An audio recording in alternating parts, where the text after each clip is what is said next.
tenido diferentes etapas y hoy tenemos la última versión.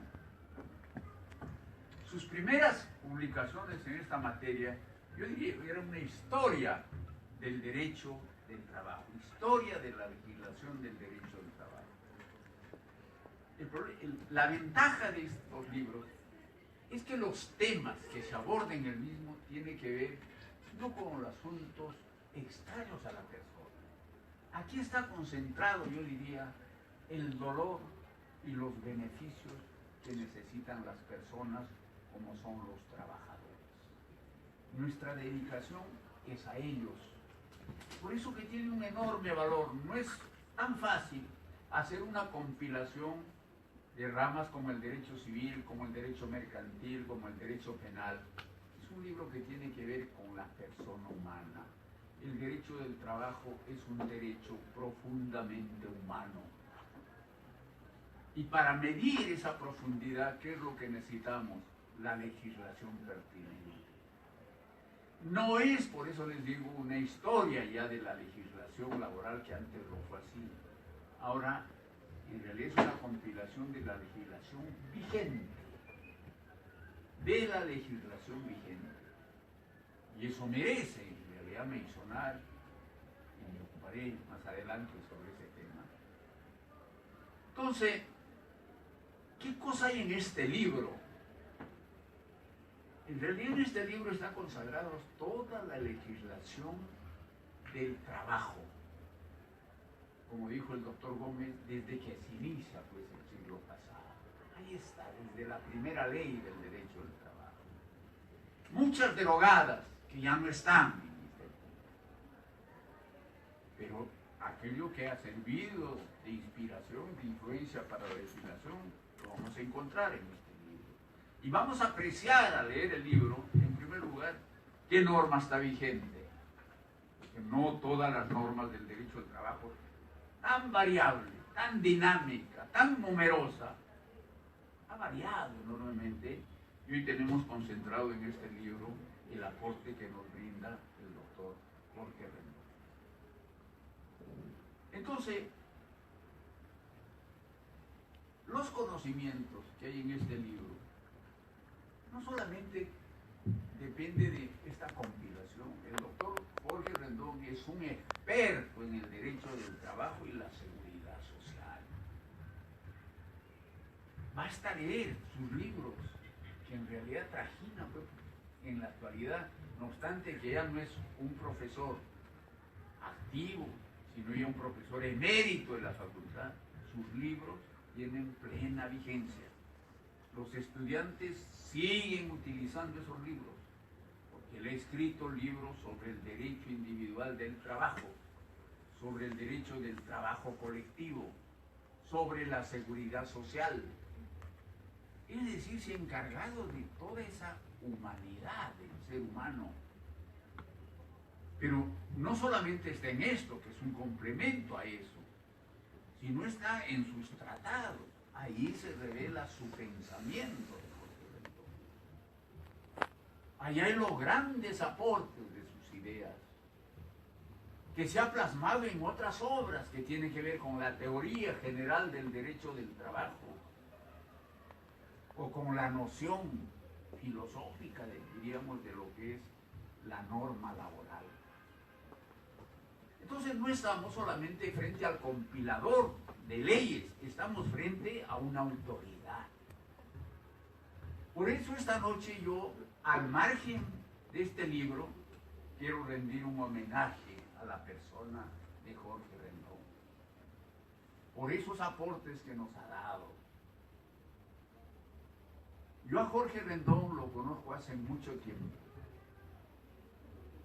Si bien no fue mi maestro, pero lo conozco desde esos años en que yo comenzaba en la Universidad de San Marcos. Y entonces desde ahí lo conozco. Y entonces ha habido, dentro de su pensamiento jurídico laboral, cosas muy importantes, muy interesantes. Él se sumó a un movimiento, yo diría, cultural y de renovación desde la década del 60. Y plasmó una idea central que está vigente y que por muchas luchas que hagan los empleadores no podrán arrancar eso que él supo plantar, que supo sembrar y que está vigente en este momento. El tema del despido arbitrario. Y un poco habría que plantear, pero es algo ilógico pensar en eso. Es algo absurdo pensar en eso. No, señor. Yo diría, la relación que hay entre un empleador y un trabajador es similar al matrimonio. Si hay una pareja que se quiere mucho, que se estima, que es recíproco ese amor, yo diría, ¿por qué se van a separar? ¿Por qué se van a divorciar? Si existe la plena armonía. ¿Por qué darle la atribución a uno de los cónyuges a que rompa el matrimonio? No hay razón de ser. Eso ocurre con el derecho de trabajo. Preconizamos eso. El despido causado. El despido con razón. Estamos por eso y él ha sabido plasmar esa idea. No puede haber despido que se mueva por la exclusiva voluntad del empleador, que es lo que proponen hoy día las nuevas corrientes liberales. Que el empleador tiene la prioridad y puede deshacerse del trabajador el rato que le venga en gana. Y que a lo más, pues, tendría una obligación de indemnizarlo con una cantidad de dinero, pero decirle al trabajador adiós. ¿Por qué razón? Por ninguna, porque yo soy el empleador y te vas y se acabó el asunto. Eso no preconizamos. Eso apareció en el primer decreto ley del gobierno de Velasco, bajo un decreto del 18471, donde se plasmó por primera vez que no podía haber despidos sin causa. Que los despidos tenían que ser causados. Y que para resolver o para deshacer un contrato de trabajo tenía que haber una razón. Por excepción se contempló la posibilidad de que el empleador despidiera en causas muy excepcionales al trabajador. Pero en el fondo muy ceñido a lo que se llama el principio de la continuidad. Él ha defendido en sus tratados, no en la legislación, en sus tratados ha defendido. Tema tan interesante que cuando vino la Constitución del 79 se recogió eso en un artículo constitucional. A que no se podía despedir a un trabajador si no había una razón suficiente previamente establecida en la ley y debidamente comprobada. Eso estuvo en la propia Constitución. Vinieron los gobiernos de la década del 80 y recogieron ese criterio. Se recogió ese criterio. Pero nos vino, pues, en la década del 90 un gobierno, yo diría, que atropelló el derecho de los trabajadores. Y esa constitución que se dio a raíz de este golpe de Estado no se hizo en el Congreso. Se hizo en el estudio de abogados de los empleadores. Ahí se plasmó el proyecto de constitución en materia laboral. Y la persona que propuso el actual artículo 27 de la Constitución vigente, se le ocurrió el texto 27, el texto del artículo 27, de decir que en realidad la Constitución no reconocía el despido arbitrario y que todo despido y que la ley debía hacer todo lo posible para ir contra el despido arbitrario, contra, esa palabra, contra. Entonces, pero acá hay pues un acontecimiento muy serio, que este artículo nunca entró en vigencia durante todo el gobierno de facto, no entró en vigencia. Se siguió aplicando, yo diría, se seguía despidiendo arbitrariamente a los trabajadores de su puesto de trabajo, pagándoles una cantidad que era la indemnización por despido arbitrario. Ya en la época donde viene la democracia, entonces llega un nuevo tribunal constitucional que establece, señor, la Constitución peruana no reconoce el despido arbitrario y ordena que los trabajadores que hubieran sido despedidos durante esa década volverán a sus trabajos con la remuneración que dejaron de percibir, lo cual era muy sabio. Porque eso decía la Constitución. Ahora, ¿qué pasó? ¿De dónde salió? ¿Quién iluminó a la persona que plasmó este artículo 27? Salió de un abogado de los empleadores. Él propuso, porque no tenía otra cosa que proponer, propuso el texto del artículo 27 que va contra el despido arbitrario. Pero después, conversando con este abogado y en reiteradas oportunidades, me dijo, yo lo propuse en broma, a ver qué podían hacer. Pero como no dijeron nada, pasó así. Y entonces en una ocasión, cuando nos llamaron al Congreso de la República, estaban enfermos, en realidad los empleadores. Es decir, ¿cómo es posible que la Ley General del Trabajo no salga justamente por ese artículo? Y hasta hoy día no sale esa Ley General del Trabajo. Entonces, en una intervención que yo tuve allá, dije, va, acá hay dos salidas. ¿Quieren ustedes modificar eso? Muy bien. En el Congreso, ustedes pueden modificar el artículo 27 de la Constitución, háganlo, pues. Y se acabó el asunto. Y si no pueden hacerlo, bueno, que sea el empleador, porque diga, por estas razones se tendrá que ir el trabajador, pero no de ninguna manera por el despido arbitrario. Entonces, ese es un aporte que nos deja Jorge Rendón. Y que por mucho que pataleen los empleados, no podrán destruirlo. No podrán destruirlo. Entonces, es un aporte importantísimo que nos deja la legislación peruana y que hasta el momento, como digo, nadie se atreve a modificar. Prohibición del despido arbitrario. Entonces, ese es un aspecto interesante. Pero al margen de eso, pues Jorge Rendón no solamente se ha preocupado, él se ha preocupado fundamentalmente de la seguridad. Yo pienso que el decreto ley 19990 no se puede tocar, porque fue producto del razonamiento que él tuvo cuando era asesor del ministro de Él guió ese decreto ley 19990. Hoy está vigente. Hoy está vigente. Todo lo que ha venido después ha sido la ruina para la seguridad social. Entonces tenemos un régimen de pensiones que no es jubilación, que no es una pensión, es el nido, yo diría, de procedimientos denigrantes, donde ha cundido la corrupción y que viene haciendo lo que les da la gana con la pobre gente mayor que va y solicita una pensión. Es un nido de corrupción. La ONP en este momento es un nido de corrupción. Entonces eso se ha logrado. No se ha modificado la ley, pero por la vía de la corrupción se logra lo contrario. ¿Quién quiere jubilarse por el decreto ley 19990? Pocos. Todos los aportes de la seguridad social ha ido a dar al mercado de valores. Todo el dinero está ahí.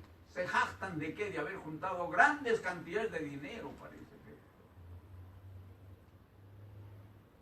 No ha habido pues un seguimiento de eso. Ha habido un total abandono.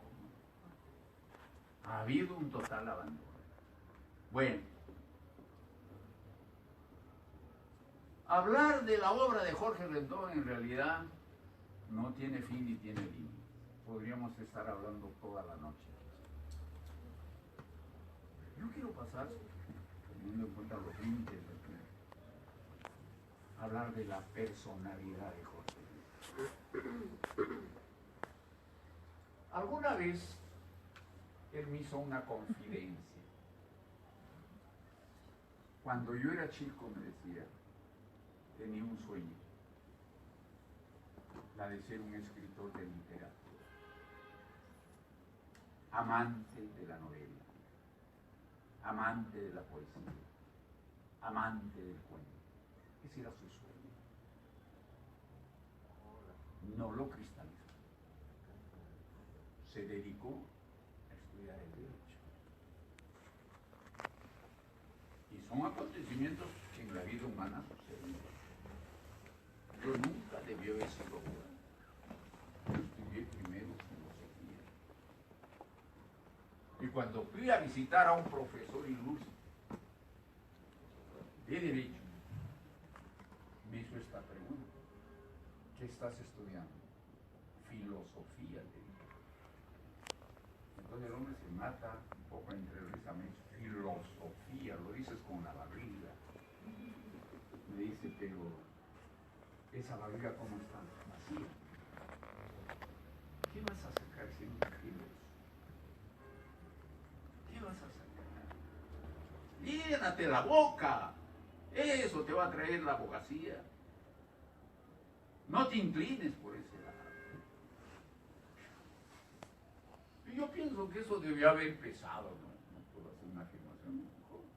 Abandonó su sueño y se dedicó a estudiar el derecho, donde diría yo, no fue un desacierto. Hay grandes aportes que ha hecho a la ciencia jurídica, no cabe duda. Podemos negar eso. Entonces, últimamente, cuando encontramos sus cuentos, ya después que dejó de ser docente en esta universidad, cuando aparentemente creímos que había abandonado el derecho para dedicarse a cumplir ese sueño que tuvo de chico, pensamos, se nos fue. Es un profesor que se nos fue de la Facultad de Derecho. Pero no ha sido así. No quiere abandonar. Y hoy día, después de muchos años, nos presenta este tomo, esta compilación de las legislaciones. Entonces, por eso yo digo, bueno, Jorge, tú has superado un poco al mito de la caverna de Platón. El hombre aquí ha venido al mundo a conocer el mundo, a conocer lo que hay en la vida. Ese es nuestro proyecto de vida. No venimos a este mundo a otra cosa que no sea conocer el mundo. Para eso hemos venido, no para otra cosa. Eso es nuestra tarea, desde que nacemos hasta que no quisiéramos morirnos nunca, porque hay grandes proyectos en la vida. Pero la vida es así. Entonces abandonamos muchas ideas maravillosas con este destino inescrutable que tiene el ser humano. Y entonces, como dice en su mito de la caverna, Platón, dice, bueno, pues si has venido a conocer el mundo, a ver, vamos a indagar cómo puedes conocer el mundo, y nos marca un arquetipo para conocer el mundo. Ese arquetipo que después se proyecta en otros filósofos como Kant, como Heidegger. ¿Y qué nos dice? ¿Qué nos dice Platón aquí? Dice, bueno, fíjense, el mundo tiene para el conocimiento dos etapas, dos facetas. Una etapa real y una etapa ideal de ficción. Solo así puedes conocer el mundo. Tienes que abordar integralmente la realidad. No solamente los seres que están a tu alrededor, sino tu persona misma. Entonces, ¿cómo concluye este mito? Platón dice, bueno, el hombre va y viene, y ahí se queda. Jorge estuvo en el ámbito.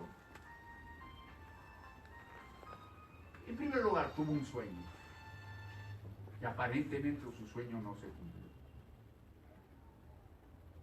Después que abandona La docencia en derecho se va por ese camino.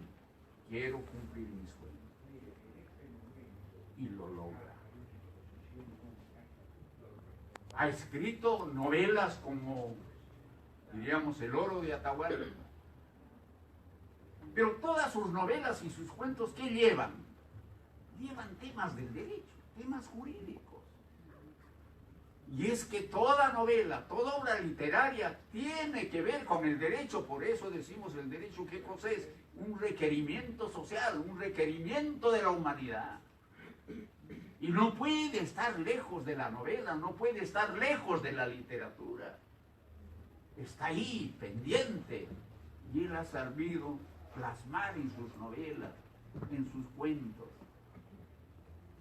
que nos ha plasmado con su estilo. Y es que yo saco de aquí una conclusión. El hombre que escribe teoría sobre el derecho está apto para escribir cualquier cosa. Es un escritor. Hoy día Jorge Rendón, entonces, no solamente es el jurista, es un escritor que aborda el mundo, que ha ido siguiendo este mito de la caverna, ha ido, ha vuelto y ha vuelto a ir y ha vuelto a regresar. Tema que no pensó ni remotamente Platón. Yo digo como comportamiento de Jorge, que ha ido, ha vuelto a regresar y ha vuelto a retroceder al derecho. No es para mal, es para bien. ¿Por qué? Porque en primer lugar Platón no habría podido resolver, porque su mito no llega hasta ese extremo. Es del hombre que va, regresa y ahí se queda. No, acá él ha ido y ha regresado. Y hoy día está acá como un jurista. Tal es así que ninguno de los que hemos presentado el libro se acordó de la obra literaria de Jorge Rendón. Eso hay que plasmarlo. Es que eso tiene que ver también con la tierra donde hemos nacido. Jorge Rendón nació, pues, en las faldas de un nevado, el nevado del Coropuna, de donde yo también soy,